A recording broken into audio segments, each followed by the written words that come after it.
Hey folks, welcome back to another Monday Musing, where we take a community topic and we break it down unedited and raw and just see what pops up. Today's question is brought to us by Taylor Marie, who asks for some tips on multiclassing and what classes mesh well together. So, interestingly or not, perhaps, I don't get an awful lot of time as a player, as a professional dungeon master. I'm working on fixing that a little bit so that I can have better advice to be able to share out with other people, and just because I actually really enjoy playing the game too. But I'm not the guy who has tons of internet builds sitting around in my to-do list folder, and usually characters for me tend to sort of flow fairly organically. That said, because I run so many games of Dungeons & Dragons, I see a lot of characters, both multiclassed and not, and I can definitely tell you some things that I've observed that have been trends that make a lot of sense. The first thing I would say is that in all cases, narrative trumps mechanics. It is true that you can create a mechanically, very intricate and well-oiled machine that can do some really awesome and impressive things, but I find that the creations that are along those lines tend to suffer more in fitting their mechanics and what they want to do into the story than if a character is more organically created. For instance, I have a player who really likes to create super organized and carefully scripted characters, but whenever something doesn't fit into the area where the hammer resides, then if there's not a nail, he's kind of in a little bit of trouble. Meanwhile, I have another player who just loves to go with the flow of things, and his character is an absolute abomination when it comes to the layout build of what he's done. He's working towards one ridiculous metric that he just thinks will be fun, and he's been pushing his way there via whatever path made sense to him along his 15 or so level career so far. And that character is both effective in lots of different situations and fun at all times, but has a very real feel to it. So it definitely pays to make choices that mechanically pay off. I'm not telling anybody not to do that, but try not to let the mechanics trump your narrative situation and the story that you're trying to tell with a character. Because one of the big problems that I do see is when people follow some kind of an internet build or the like, and the person who's created the build has not taken into account the fact that you have to get to the level 6, 8, 10 when it comes online, as it's often mentioned, and until then the character is this hodgepodge mess that is not actually fun, doesn't really make a whole heck of a lot of narrative sense, and I've had players literally quit thinking that Dungeons & Dragons is not for them because they've been trying to follow these internet builds that they were told were super all-powerful, but at levels 1, 2, 3, and 4 they are pretty much trash. I would say that if you're looking to optimize the power that you get and the synergy that classes contain, then you're going to be generally looking to be as single attribute dependent as you can be, rather than being heavily multi-attribute dependent. Now, definitely you're going to need to rely on more than one statistic. Every character does, but the fewer statistics that are different between the classes that you're putting together, the more likely that those classes are going to gel well together. So fighters and barbarians and strength-based rangers and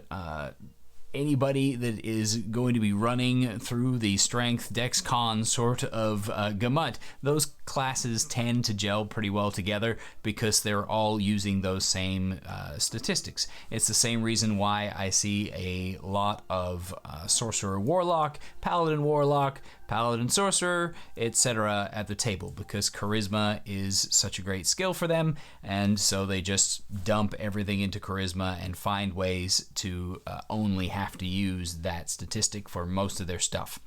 I actually feel like that's not great for the feel of the game to be super single attribute dependent. I prefer characters to have a little bit of a spattering out there, and I think that improves the feel of the game, but I'm often outvoted on that one. So that's pretty much just my little soapbox, and I'll get off of it. Likewise, non-attribute dependent abilities obviously transfer very well, which is why we see dips into things like first level of many different subclasses of cleric in order to get heavy armor proficiency from the subclass, which is a ability that transfers over without any special requirements, and so it's often taken as a single level dip again by things like wizards or sorcerers, so that they can wear full-on armor and still be able to cast their spells because they have the proficiency, having jumped straight from like light or no armor all the way into the good stuff. Similarly, things like druids' wild shapes, or certain subclasses abilities based on dice pools that are based on your proficiency modifier. Abilities like that tend to work well in multi-classes so that they can transfer over, because anything based on your proficiency bonus or a set number of times per day is going to easily translate. Also, anything that doesn't care about any of your statistics at all is obviously going to translate over pretty well also. It's typical, not required, but usually dips in levels. In other words, taking 1, 2, or 3 levels of a class is considered more typical and probably leads to better outcomes than trying to dual class, where you keep 1, 2, or 3 classes at equal levels and progress them one after another or in succession all the way up to top levels. There's definitely cases where a few more levels are needed for certain builds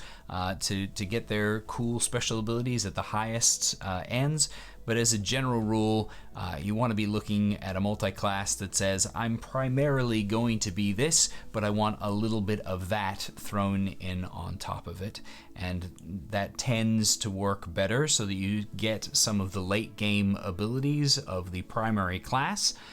For instance, just as a basic example, if you were to multi-class levels of fighter onto your wizard because you wanted to get action surge and a couple of other cool abilities, you're going to lose out immediately on your capstone, and then you're going to get action surge at 2nd level and lose out on your 19th level ability. And it gets worse at the point when you start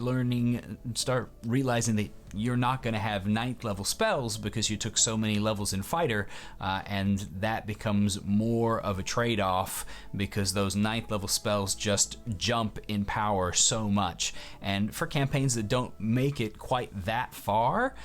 which is pretty common not to, the loss of 5th level spells, if you're going to be stopping somewhere around the 11 to 13 range, the loss of 7th level spells, those are real jump levels that can really cost you a lot for what are otherwise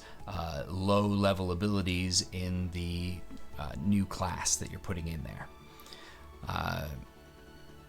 So just to run down a quick list, what I see a lot of at my tables, I see a lot of barbarian fighters, I see a lot of sorcerer warlocks, sorcerer paladins and paladin warlocks, and a lot of heavy armor proficiency dips, or at least I did until I took on Treant Monk's 3 house rules, which